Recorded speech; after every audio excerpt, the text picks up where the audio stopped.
Um, Hi, everybody. Thanks for joining us. I'm Caitlin. I'm part of TTA's communications firm, and I'll be moderating today's webinar. This webinar is brought to you by the Transportation Alliance, of course, by way of a grant from Mass Development that we're very excited about.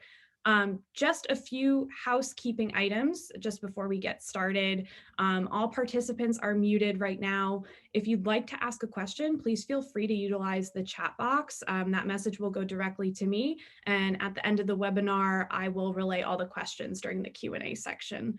And then finally, this webinar is being recorded. So let's kick off the webinar by doing a quick intro to our great speaker today, Joe Rubino. I'm so excited that he could join us today. Joe has been working for over 40 years on numerous projects with a focus on improving and diversifying ground passenger transportation, including in more than a dozen Massachusetts cities and towns. So it's super relevant to our discussion today. He's published over 600 articles on the for-hire transportation industry, and he's delivered more than 400 industry speeches and presentations.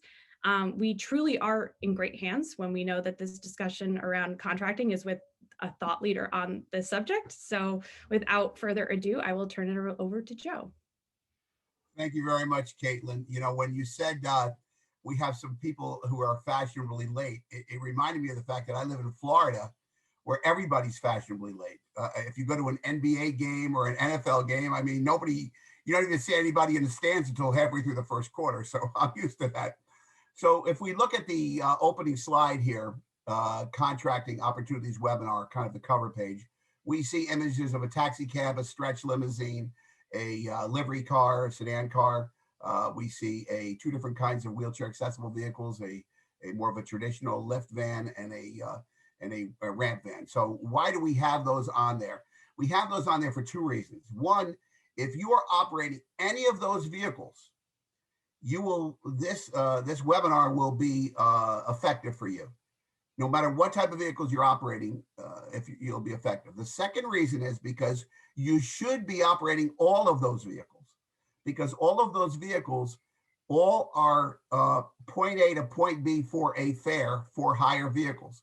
And every one should be a part of your repertoire. And we'll talk more about that as the webinar goes on. So let me tell you a little bit about myself for starters. I come originally from an area not too far from you folks, a couple hours west of Massachusetts, in the Hudson Valley of New York, a town called Poughkeepsie, New York. Went to school in a place called Marist College. And I originally was a journalist. I taught journalism in high school in Florida. I also worked in TV and in radio as a broadcaster and sportscaster. But I put myself through broadcasting school in Miami, driving a taxi cab. And ironically, that's what ended up being my career. After a couple of years as on radio and TV in Miami, I actually took a position of management at the taxi company. At the time, it was just 40 taxis, but we eventually grew it to like 350 taxis, as well as 350 other vehicles, and representing all those vehicles on the screen there. In 1997, I got purchased by my company got purchased by Coach USA, which was the largest bus company in the country. So I learned a lot about the bus industry. That was 1996. So since 2002, I've been a consultant, working all over the country, and I've worked quite a bit in your state, mostly around the Boston area, but actually throughout the state, from Pittsfield to Martha's Vineyard. So that's a little bit about me. And now let's talk a little bit about my concept of diversification and contracting. If you think of somebody who is wealthy or has a lot of money, or maybe if you want to be wealthy and have a lot of money, you think about how your income is going to be diversified. So let's look at this screen here. And this is a typical investment portfolio. So if you may have this yourself, you may know somebody who has this, or you may dream to be somebody who has this, but a person who has wealth has investments and is diversified. They have some cash, precious metals, they own stocks, they may own some real estate, they own some bonds, and they own some mutual funds. So if we look at the next slide, we're going to take that same approach to your company. If you look at the blue box, or the blue pie rather, that says general public 10%. Well, nowadays that might be 10%. There was a time in your company that might have been 90% people who contacted you for a ride. Now, in the day of Uber and Lyft, a lot of those general public rides are not as prevalent. So we have to look to other forms of revenue. So let's take a look at them. The one on the right, which is, no, let's go back just 1 second if we can explain that. Thank you. So the one on the right corner there, that's kind of a darker blue, and that says G2B. So what's G2B mean? That means a government to business contract. Now, you probably have been involved in that. If you've been a Medicaid provider working for a broker, that's a government to business contract. Or you may have been involved in some paratransit work. So that's government to business. If you look to the left side, the purple, that's B2B. That's a business to business. You get hired by a hotel, a hospital, a school, some entity that hires you directly for your form of transportation. Then you go to the bottom, the green, that's subcontracting. Subcontracting you may think of it as Medicaid broker work, but it's really more like an entity is doing a transportation contract. Let's say a big company like Veolia, Transdev, MV Transit, First Transit, Transit Express, whatever. They have a contract in Boston or in Springfield or whatever, and they hire you as a subcontractor.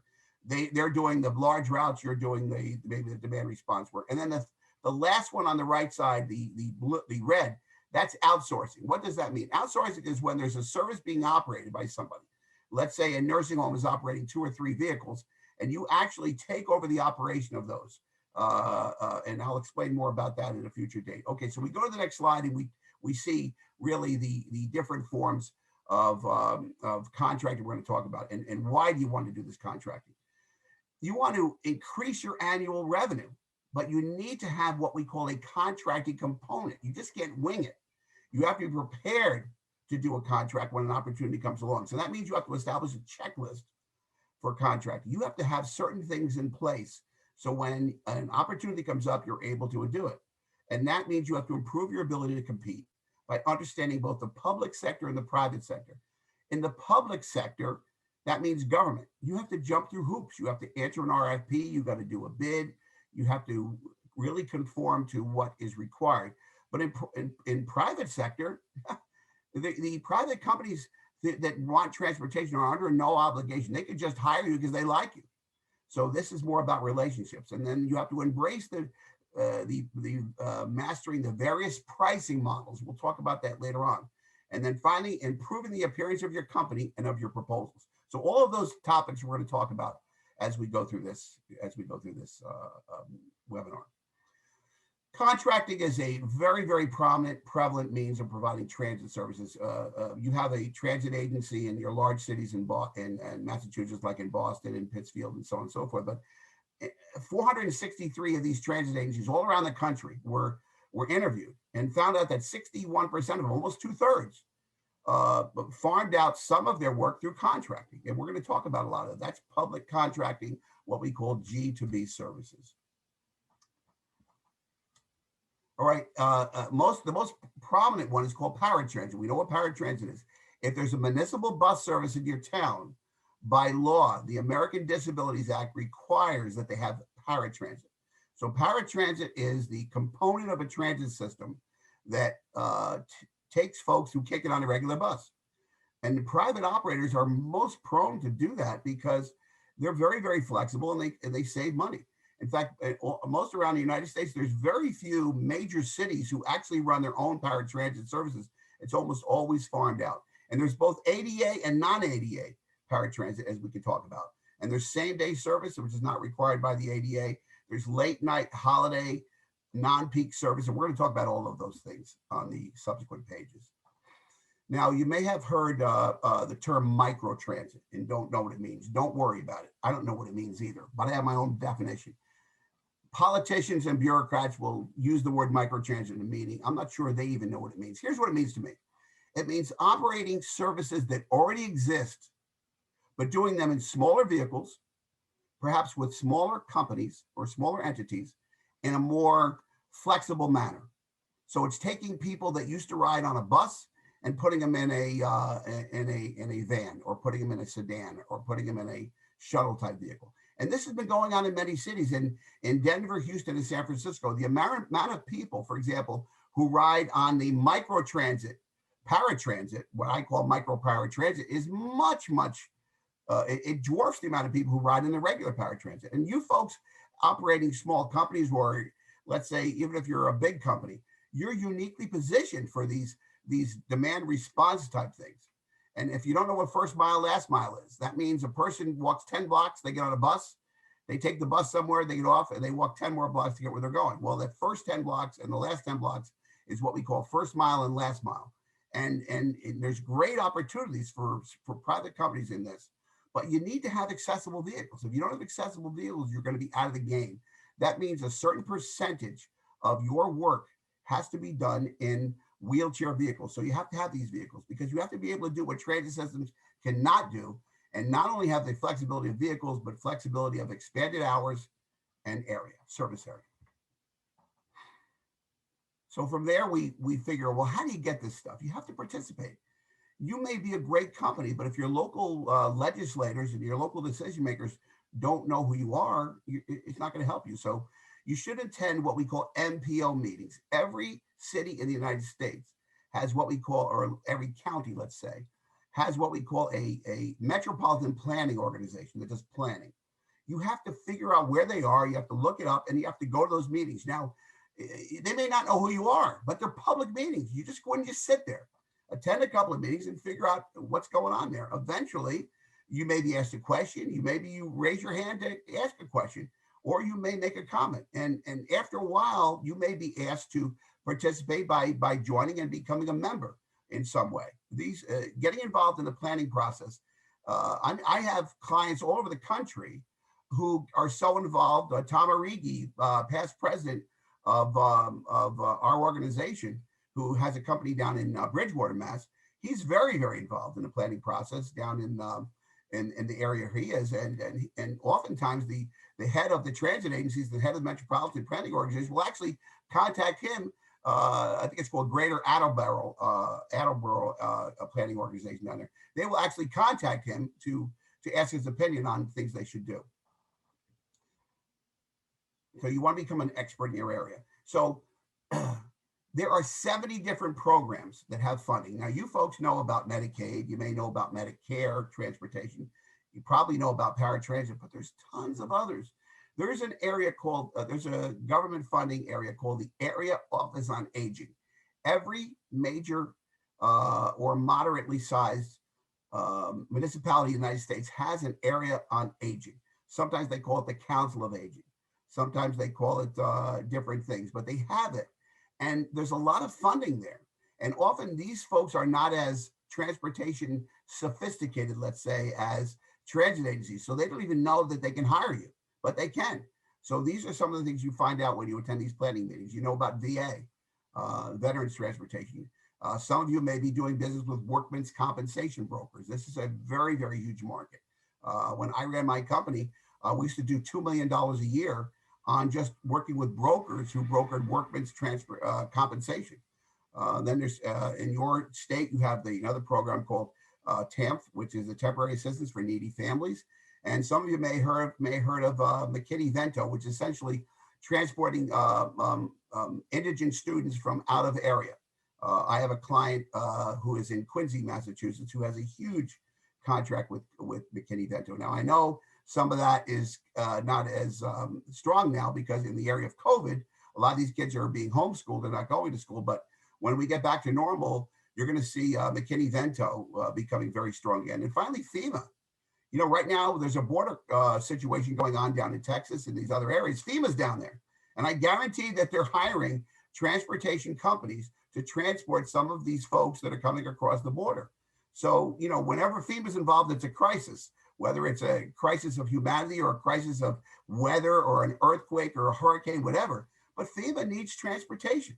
And you folks should contact, there's actually agencies. If you want, you can send me an email sometime and I can send you to a broker who will get you hooked up with FEMA to be a transportation broker. I know you're in New England, you don't have hurricanes that often, but you have blizzards and you have acts of nature which could cause FEMA to get involved. So remind me sometime through an email to send you that link. So the next thing we're going to talk about is how do you find out about this stuff? All right, there are these things listed on the page here are all different websites. Some of them are free. Some of them you have to pay for. I think findrfp.com is something I used to use. I think it was like 29 bucks a month. I stopped using it simply because all my clients end up doing it. 29 bucks a month is a very inexpensive way to find out opportunities. And you sign up for these things, you put in what your name, your company is, your information, and you put what kind of work you do, and bingo, you'll get on a mailing list. And especially, even if those things don't show up on these websites, look at the last bullet point there. Register for every local bid. So that means if you're a company that works, let's just say in the Boston area, you should not only try to register on your state transit, you should register on Boston Transit or any other suburbs that have a local transit agency or a local that put out their own contracts, whether it's for school transportation, paratransit. Register, get on these lists.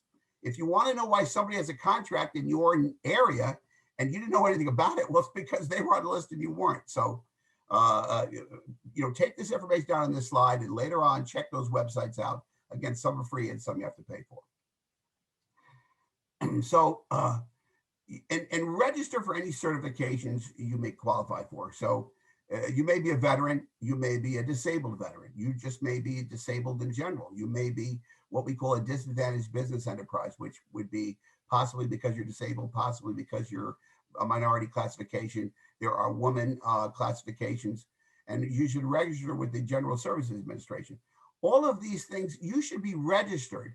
Why? Because if you go and find out about an opportunity after registering with one of those websites we saw on the previous page, and then all of a sudden you're applying and they say, okay, what's your GSA number or what's your TBE number, or you have to have this stuff. So make sure you register and understand that any category you're in is going to have some advantages. Some will be more than others, but you should register in all these. So the next slide we'll see is we talk about private sector contracting. Now, what does this mean? I referred to this a little bit back in the beginning. Private sector means you got hired by a company, a private company, a corporation, not public. In my career, I did an enormous amount of private contracting. I did contracts with hospitals, with schools, with hotels, with airports, with rental car agencies, with car dealerships, with nursing homes. Any what I call trip generator. A trip generator is a term for a place that calls for a lot of transportation for people coming there and calls for transportation for people leaving there. So I just mentioned a bunch of them. Now, you need to be flexible when you're doing these services because they may not be the typical kind of services you want.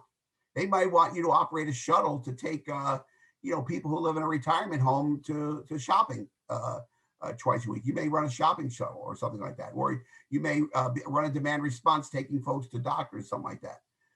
But these are things you can get just by having relationships with private companies. And the other thing is, a lot of times I say to my clients, well, why don't you do this kind of work? And they say, Joe, we don't do that. I say, of course you don't do that. That's why I'm telling you about it. If you did that, you wouldn't need me as your consultant. Okay. The whole reason that you're watching this webinar is that you want to learn about things that you don't do. The only way to make more money to grow your business is to do things that you do not do now. So don't ever say we don't do that. If somebody is willing to pay you to take somebody from point A to point B, you do that. You just have to figure out how to do this particular contract. And then the last bullet point here is adapt to the opportunity. Don't wait for the opportunities that fit their business model. I used to say to people when I had salesmen in my company that would go around and visit private sector companies. They would literally beat the bushes and they would see what people wanted. And they didn't walk in and say, hey, we have taxis, we have limos, we have town cars, we have vans, call us. No. They said, what do you folks need? Do you ever have any for transportation? Oh, you do? Well, what is that? In other words, if you've ever done any sales training with Zig Ziglar or any of these famous salespeople, they always say, find out what they want. Don't tell them what you're trying to sell them. Find out what they want. So that's why that last bullet point says, adapt to the opportunity. Don't wait for the opportunities that fit your business model. Now, you have to say to yourself, why should you have to put yourself in a position where this is the question that a company is going to ask you. So let's just say you walk into a hospital, a corporation, a nursing home, a adult living facility, a school, anywhere which uses transportation, you want your business. The question they're going to ask you is, well, why should I hire you? Okay, I know what you offer, but you've just explained to me, but why should I hire you? And so let's look at the bullet points. Most private sector contractor representatives, they don't really understand what you do. You may think, well, here's what we do. I'm Ace Transportation. This is what we do. No, they don't understand it. You may think they do, but don't think they do. So you have to explain to them what you can offer. And every contracting person you run across, they're really not asking you why they should hire you. Here's what they're asking you. Why would my boss think it's a good idea to hire you? I learned this lesson a long time ago. When you deal with bureaucrats, whether they're in the public sector or private sector or middle managers, they got a sign on their forehead. Okay, here's what the sign says. It says, "Save my butt." That's what it says. What does that mean? That means that they want to make a decision that their boss is going to think it's a good idea. So if they're going to hire you, you got to be great. You got to be great. And we're going to see more of that when we go to the next slide. So here we see, never forget you're dealing with bureaucrats. Now, I didn't make up these 4 bullet points myself. I actually found them online. A bureaucrat is an administrative member of an organization of any size, an official who works by a fixed routine without exercising intelligent judgment. Yes, I found that in the dictionary. A bureaucrat is often concerned with procedural correctness rather than people's needs. Did you ever get frustrated dealing with the government? Well, bullet point number 3 is why. Because these folks, they work from year to year to year to year. They may be inside a bubble. They don't really understand the way the rest of the world works. They work for the government. They've never missed a paycheck. They've always got 2 weeks vacation every year. They've never had to pay a nickel for health insurance. This is the kind of thing you're dealing with. They don't understand what it's like to scrimp and save and scrap to run a business. So that's why they say they're often concerned with procedural correctness rather than people's needs. Sometimes you'll be trying to get a private sector contract and you will tell them, or a public sector contract, you say, well, listen, this would be very helpful to these passengers. And they'll say, well, we have to do this, we have to do that. And they're saying it doesn't make sense. Of course it doesn't make sense. That's why you're the entrepreneur and they're the bureaucrat. Okay, so you can see that the term is often used negatively to describe a petty, narrow-minded person. And trust me, I use that a lot. Okay, sorry if you're a bureaucrat watching this, sorry, but that's the case. Okay, so let's go to the next slide. When you deal with somebody who's trying to purchase your transportation, you have to make them think you're a great company. And often you have to convey that by a proposal. In other words, 15, 25, 50 pieces of paper handed in on a bid will explain what kind of company you are. So let's look at these bullet points. How does your proposal look? Okay, it's important. The proposal's appearance is part of your qualifying process. Selling the proposal is part of selling your company. Purchasing staff at these government agencies or private institutions, they're not dispassionate. They're not experts. Okay, they're trying to make a choice that their boss will think is safe. And a flashy, high-quality proposal document is part of a safe choice. Bureaucrats will hire somebody that they think their boss would want them to hire. There's a national company, I will not recommend them. Their transportation stinks. They have problems all over the country in every city they're in, yet they win contract after contract after contract after contract. Why? Their proposals look like a magazine. Their proposals blow bureaucrats away. But unfortunately, these proposals are not indicative of what you are, but it's what the review committee thinks they are. So use that to your advantage. Create a great looking proposal so the company will think that you are what that proposal says you are.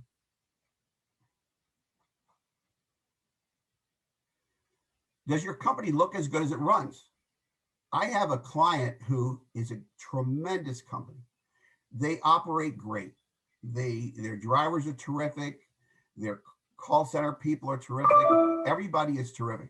But when I go to visit the company, I swear to God, it's like I'm going back in time. It looks like something out of the 70s. It's like a former gas station that didn't didn't try any better to make it not look like a gas station. The old wood panel walls look like they've been there since the 1970s. The place looks like a dump. They don't even empty the trash cans. It's just horrible. Now, why is that important? It's important because if you want to win a contract, sometimes they say, okay, Joe, we'd like to hire your company. Can we come and meet your staff? We sold them this proposal based upon our service. And you know what? If you see our drivers out there, you think we're great. But when you come to our company, all of a sudden you're going to see our warts and our flaws. So does your company look as good as it runs? Okay. If I showed up right now, would I get that impression? How does it look from the street? Believe it or not, sometimes these decision makers will literally drive by your place, take photos, and go back to the members of the team and say, listen, guys, they got a flashy proposal, but look what this dump looks like. We can't hire them. This is really, really important to have your place look as good. And it goes to both the people as well as yourself. Okay. And as far as people, let's talk about the next slide. Do you pass the eyeball test? How would your staff look to be addressed right now? Now, listen, I get it. Most of what we do now is virtual. Most of the time, your clients are communicating with your staff and yourself via email, online, through phone. Nobody sees anybody. All right, I understand that. But again, I'm not talking about a site inspection. I'm talking about what would happen if you're being considered for a contract. Remember, this webinar is about contracts. So what if you're being considered for a contract and they want to come and they want to meet the staff, or they do a drive-by, or they want you to send them pictures? Okay, what does it look like? And now, I'm not saying they're going to show up unannounced, but part of being perceived as the best company in town or worthy of this contract is looking the part. So let's talk more about what it's like to be the best company in town. You have to establish and build credibility. So how does your staff handle themselves in person? How do they treat people? I used to have a saying in my company in Miami. I ran a company in Miami for 26 years. We had, as I mentioned, we had between 300 and 700 vehicles at any given time. We had at one time about 1,100 drivers, full and part time. We had about 100, 110 employees on site. So we had, 1,300, 1,400 people. But, here's what I used to tell my staff all the time. This company is only as good as our worst employee. This company is only as good as the person we hired last week.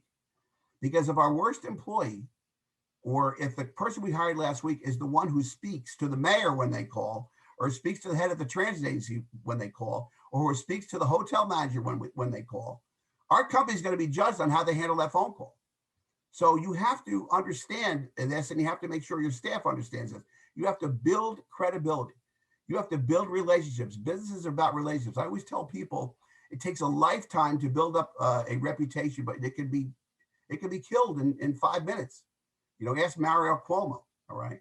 The point is that it is very, very important to be able to have integrity, to have a reputation, and to be able to live by that and have people judge you like that. So the bullet points on this page, I'm not going to go through them all now, but let me just tell you something. These are really, really important. See bullet point number 4? Are you someone they now enjoy or will enjoy doing business with? One of the first lessons I learned is people do business with people they like.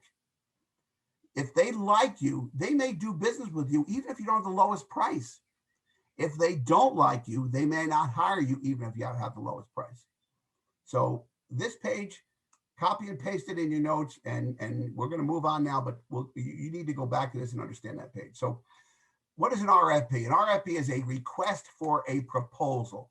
Sometimes they'll have RFIs, requests for information, but most of the time they have an RFP. An RFP is generally what government contracting agencies put out. Some private companies put them out. If it's a private company that is a public company, what I mean is if it's a publicly owned corporation, let's say Marriott or Sheraton or Hilton or something like that, they'll put out an RFP. And governments are the ones who mostly put out the RFP. So one of the things you have to do when you're going to bid an RFP is you have to get the current contract. You have to find out who's their current vendor. You have to understand how much they're paying and learn what the current price is. All right. You have to look at the last RFP and figure out what it is. You have to become expert in the RFP, find out what the level of hardware, software is, and find out the amount and level of communications equipment needed. So understand what you're going to be bidding on. Okay, so let's move to the next slide. When you're educating this, you have to the reason I say ask for the current contract, understand the current contract. I know people who spend a lot of money to propose an RFP and try to win a contract, and they realize they don't even know what the current system do. They may think they do, but they don't. So tread softly, okay? But find out as much as you can. If you're a current subcontractor, just ask the prime contractor if you can visit the call center and understand what's going on. Compare their current infrastructure to yours. Can your parking lot maintenance facility accommodate a larger fleet? And what about office space? So these past two slides concentrate on understanding the current contract, and that will help you when you bid on the new contract, okay? So prepare to be vetted and assume your opposition has not been. What I mean by that is, I was once on the review committee of a RFP for a public agency. This other company, this national company that I referred to earlier, that I told you was terrible, but wins contracts with magazines. At the first review committee, I asked for a show of hands. Everybody in the room besides me wanted to hire that other company. And I said this question, I said, how many of you have called the references on their page that they gave you? Not one person in the room had called them. So in other words, this is 12 people working for a government agency, wanted to hire a company. They didn't call any of their references. Well, I called them, and guess what? Of the 5 references, 2 of them gave them bad references. 1 of them was no longer working there, and the other 2 were working for that company. They no longer even work for the government agency. They were hired by that company. So in other words, all 5 references were garbage, and yet they all wanted to hire that company. All right, can we go to the next slide? So don't assume that your competition is going to be judged fairly. All right, so you have to understand it. And perhaps you may want to find out some of that stuff yourself because the agency may not do it. So here's your checklist for writing and winning a proposal. Design and write a great proposal. And you may need to hire an expert to do it. You need to hire a company that does this. Compose the text as if the reader knows very little. I'm always amazed at sometimes when I deal with clients, they hand me their information, their stuff they wrote. And I say, where'd you get this? They say, I have a brochure. I say, well, my God, the person at the hospital is not going to understand that. The person at the transit is not going to understand it. That's stuff you and I know. That's stuff they say at a trade show, but that's not stuff they know. So pretend you're writing it to like students that you would have to explain it, and never overestimate a person's intelligence. I used to have a guy that worked for me. Everybody thought he was smart. He was a dummy. But you know why they thought he was smart? Because he sat there at meetings and never said a word. He wrote stuff down, and they assumed he was thinking and taking notes. No, he was stupid. I hate to say it. He worked for me for many years, and I liked the guy, but he was not smart. But people thought he was smart simply because he didn't say anything. So don't overestimate a person's intelligence. If they're not strict vehicle requirements, detail what type of vehicles you will do. In other words, when you do an RFP response, make sure you're very detailed. You want to put pictures of your vehicles, pictures of your lot, pictures of your staff. Put in stuff about your technology. Be very, very detailed. Now put the proposal together. The cover, remember I said proposals that look like magazines are the ones who win. Your cover page should catch the reader's eye. A picture of Boston, a picture of the harbor, picture of something, whatever area of town you're in, okay? Your cover page should include your company's logo. In corporate, I have TLPA, that's our old company, but we're now called the Transportation Alliance. If you're a member of our group, you want to put that logo in there. If you're a member of the Massachusetts Livery Association or Limousine Association or any other groups, you want to put that logo on. If you're a member of a local group, you want to put that logo on there. Now, if the font is not mandated, choose a reasonable font. This is very, very important. You want to create an electronic signature, produce a hard copy in-house. You have a strong support staff. If not, go to Kinko's, go to Office Depot, Office Max, get it done that way. Don't try to save a few $100 if you're trying to win a $100,000 contract. All right, I don't need to belabor this now. You can go back over this later on, but this is something when you want to do a proposal, you should know.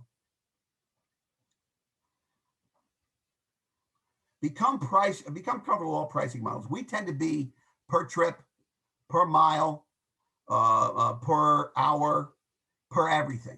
But there are some pricing models that will be to your advantage if you can learn how to be flexible. I got a contractor, as a consultant, I helped my client get a contract in Oklahoma City a few years ago. It was $1 million contract. And all they did was they got it for cost plus 10%. In other words, they figured out all of their costs for the year and they listed them. I'm telling you, costs for employees, costs for workman's comp, costs for health insurance, costs for parts, vehicles, fuel, everything. And then they added 10%. And guess what? They were the lowest bidder. They were the lowest bidder.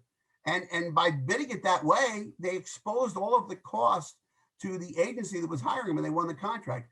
My company used to do that with Miami International Airport. My company had the contract with Miami International Airport to transport employees around Miami, the airport. And that's how we did it. It was cost plus 10%. So, we made a good 10%. It was like a couple $1 million contract.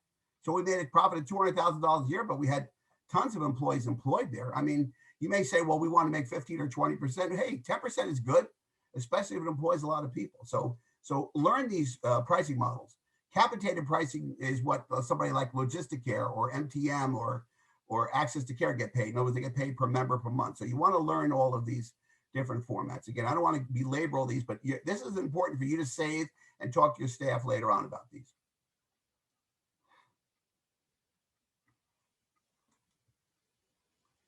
Do you have any questions, folks? And I'm ready to answer any questions. I think we have a couple that might have came in the chat. Yes, I have some that I can kick it off with. So the first one that we got was, I'm a small company. I'm not really sure where to begin. What would be like the 3 most important things for me to do to get started? I would say of the things I covered today, I would, I think this is going to be sent out to you folks, and you can kind of save this PowerPoint, I think, or at least it's going to be online to view. I would take some screenshots or make some notes and separate it into sections.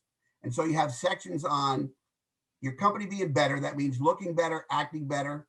Then you have getting involved in the process, which was that part about going to the meetings, the local meetings for your metropolitan planning organization and town council meetings, things of that nature. That's another section. And the third section would be the last section I just talked about, which is creating your proposal. So you have the 3 sections: becoming a better company, getting more involved in the process, and then producing really good competitive bids. I would say those are the 3 things. And then under that, you can then make your different your different bullet points, your different items that you can assign to different staff members to deal with. That's the best way I would answer that. Great. We have another good one. Can you explain more about the GSA schedule, and how do you get on the GSA schedule, and how long does it take? Well, you believe it or not, a lot of this stuff is real easy if you just go online and look at the website. And I think I gave you I think I may have given you the website. If not, you can just Google it. But if you look at it, they will have frequently the section, I always love it, frequently asked questions, FAQ, and you will see that. And that's probably going to be one of the questions. But like any government agency, it just takes a while. We have a lot of our clients get enrolled in a variety of different government websites, and it generally, sometimes I've had people get response pretty quickly. Other times it takes days or even weeks. But it really is just anytime you're dealing with a bureaucratic process, you have to be able to deal with. But the key is do them immediately, so that if you do it now, do it tomorrow. So by the time an opportunity comes along, you'll be prepared. Great. We got a question about Medicaid, Medicare billing. How do we sign up for it? And do we bill them directly? I'm clear of the question. All right, that is a really good question. And I'm pretty sure that Massachusetts, like any other state, has companies have the ability to do that. But see, the reason it's an odd question, a lot of people don't get it, is because I'm sure many of you, your experience with Medicaid or Medicare, or mostly Medicaid, has been through a third-party broker, like companies I mentioned before, Logisticare, I can't remember what their new name is, MTM, Access to Care, CTS in Connecticut, VIA, VEO. There's a bunch of brokers out there who do this kind of stuff. and most of your have had experience as a contractor under a broker. But if you go on your state's Medicaid website, and you just have, I'm sure you can bring it up by Googling it, you're going to see a tab, and it says provider. Now, the way that those things are worded, you're going to say, well, I'm not a doctor. That's right, you're not. But believe it or not, if you are a Medicaid transportation provider, you're still a provider. And so you should be able to apply. Now, if you can't figure out how to apply just on that tab, like a doctor would or a medical center would, I guarantee you there's going to be a thing that says, if you have questions, call this number. Now, don't make it complicated when you call that number. You just call them up and they're going to say, Massachusetts.gov can help you. I don't know what they're going to say. You just say, hi, I'm a transportation company that transports Medicaid patients. I would like to become a provider to bill directly. How do I do that? And sometimes they say, I don't do that. I'll put you in charge. I'll put you with somebody who does. You may have to get switched back for 2 or 3 times, but believe me, it's really done the same way in every state. And if you just go on that website and Google it, I'm sure you'll be able to find it. Great. We got an interesting one. Do you think having hybrid or electric vehicles is important in today's portfolio of fleet transportation operations? Here's why I think it's important. I don't think it's important because these people that have the doomsday scenarios that we're never going to have fossil fuels and everything's going to be electric. I don't believe that at all. But I do believe that there's going to be municipalities that will ask for it. There will be clients that will ask for it. It's another arrow in your quiver. Okay, it's another tool in your box. Just like you can go and say, we have wheelchair accessible vehicles. You can go and say, we have electric vehicles. We have hybrid vehicles. We have vehicles that you can take more than 7 passengers, whatever. However, you can diversify the look of your company.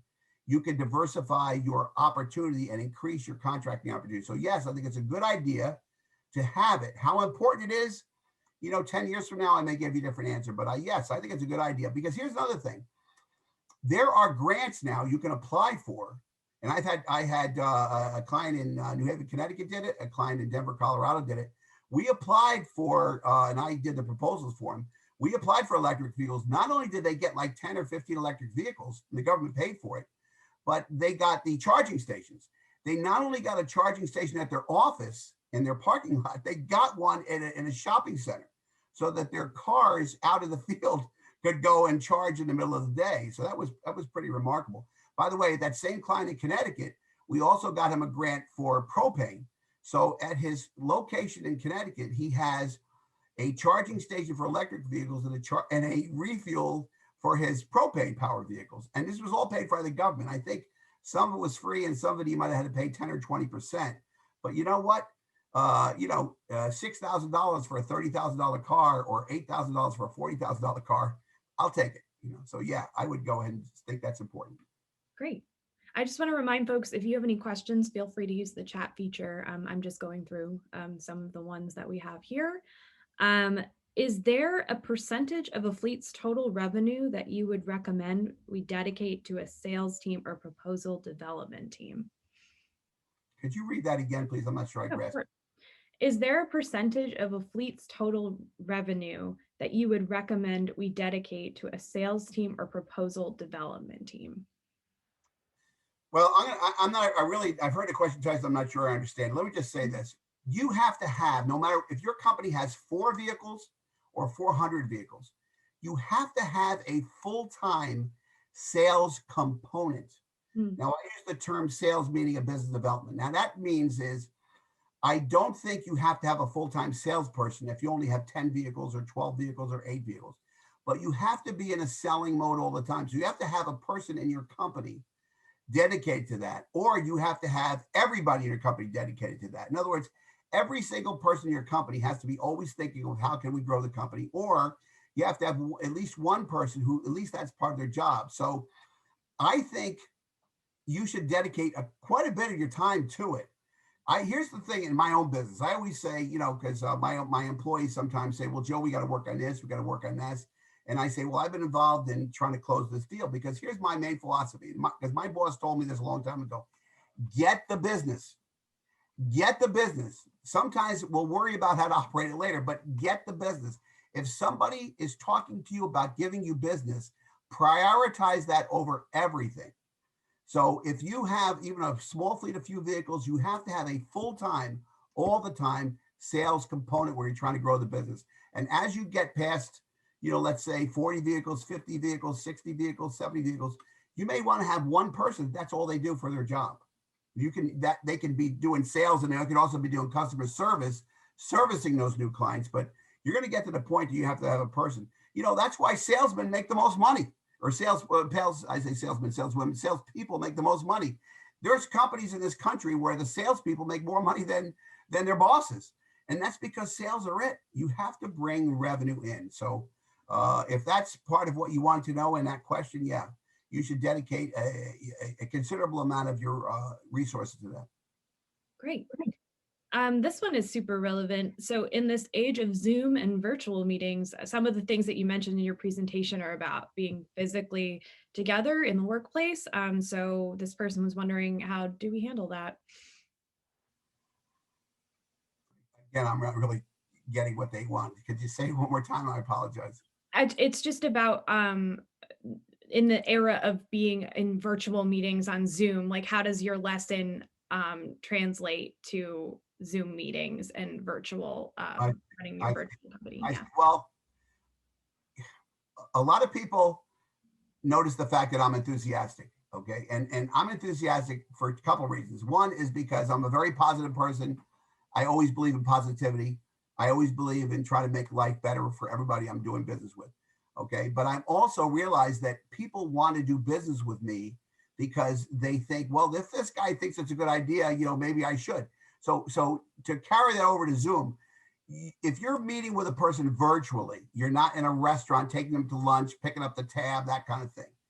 You're going to have to overcome the likability that you can convey in a personal meeting with a handshake, with a remark to a server that shows how nice a person you are, by picking up the tab, by just the back and forth. You're going to have to overcome that, which normally occur in a less formal setting, in a formal setting. So make up for that lack of intimacy with enthusiasm. Okay. You see, I have on a jacket and tie today. I always do. Why? Because I want to look the part. Okay. I want people to think this guy is professional. So even, if you want to appear in a Zoom meeting and you're in your house and you got on the shirt you slept in, it's not going to have as good an effect as if you dress up as if you're going to a formal business meeting. So look the part, act the part, act enthusiastic. That's my best advice for overcoming the challenges of virtual meetings. Great. We have this one last one. I think we have time for one more question, but do you run any in-depth or in-person seminars specifically for sales team? I have done that many times. Obviously, COVID is limited, but I've worked with clients in, I think, 41 states. I've done quite a few in Massachusetts. I mentioned my Quincy client before. I did a sales presentation to his staff. I've done it in my client in Connecticut, but I've done it all over the country. And I've also done sessions where not only do I work with the sales team, and which is usually more of management. I actually have a presentation which is with all the drivers to teach them how to sell the company. In other words, we don't think of drivers as salespeople, but they are. In fact, they are your most important salespeople, because a good driver will convince that client or that rider to call you again. A bad driver will guarantee they'll never call you again. So I have presentations where I teach drivers how to be emissaries and ambassadors of the company. Basically, if you have 40 drivers, you have 40 salesmen out there. Great. All right. Well, those were the questions that we've had. Thank you so much, Joe. We have your contact information up here. I don't know if you have any last words of wisdom before we send folks on. Yeah, the only thing is, you see on this screen, you see my email address, jamrubino@aol.com. If you want to know who's still using AOL, guilty. But anyway, it just shows how old I am. Anyway, if you're part of this project, if you're a Massachusetts operator who is part of this project, and as you're attending here, and you're oh, by the way, I'm the guy who writes those driver pro tips. If you didn't hear that in the beginning, I'm the one who writes those driver pro tips. If you want to contact me by email to ask me a question, I don't want to overrule Caitlin and the organization. I don't know if they wanted to go through them, but certainly I'm willing to answer individual questions both about this seminar, webinar, and about the subject of this webinar at any time in the future. I'm going to be working on this project for its entirety. I think it lasts a year, a little bit more maybe. And I'm going to be here and I'll be at your service. And our whole goal is to help you become better. So I'm not just a resource for you today. I'm a resource for you until next year. Great. Well, with that, I think we will wrap up our webinar presentation. Thank you everybody for attending. This was a great presentation. I know that there will be more webinars forthcoming, so hopefully you'll get some more promotional materials about those in the future. But thank you so much everybody for coming, and I hope you have a great day. Bye-bye, everybody. Talk to you. Look forward to talking to you all in the future.